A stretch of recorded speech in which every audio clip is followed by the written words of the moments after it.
Ano daw gagawin or ano daw proper gawin kung sikat ka na tapos may nagpapapicture sa'yo?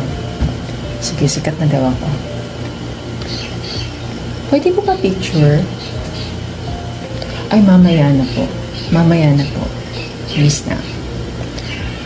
Kasi gusto ko pa pong manood. Oh, yeah, para makakonsentrate po ako manood. Valid naman yun. Diba? Valid naman yun. Bakit? Kasi kailangan talaga din nila ng space. Tapos, parang, ang iba kasing tao is, parang nadja-judge sila because of their facial expression. Kasi ako talaga, yung facial expression ko medyo maldita. Pero, when you get to know me, hindi po ako maldita. Strict lang.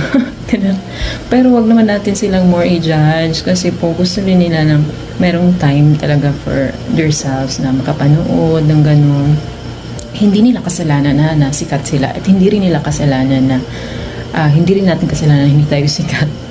Pero I mean, bigyan din natin sila ng moment din kasi as you see itong nagba-viral na person na to, hindi ko na siya i-mention dito pero nakasit po siya doon sa upper part ng stadium. Parang siya lang po mag-isa. Kasi para maybe gusto niya mag-focus. Kasi meron tayong ganyan na moment, diba? Kahit tayo mga pribadong tao, meron tayong time na hindi natin feel. Or wala tayong time na kasi gusto natin mapag-isa. Gusto natin mag-muni-muni, alone, ganon.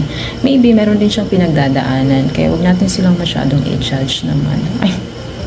Pero ang initial reaction talaga is maybe ma-off tayo kasi sikat na sila, dapat maging sila, 'di ba? Maging nice sa lahat.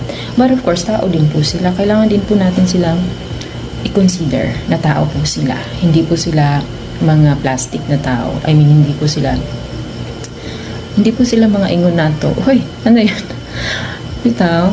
Ganun po. Kaya lang tayo, let's consider din yung mga emotions nila or mga nila. Kasi lahat naman tayo, meron tayong iba't ibang ugali.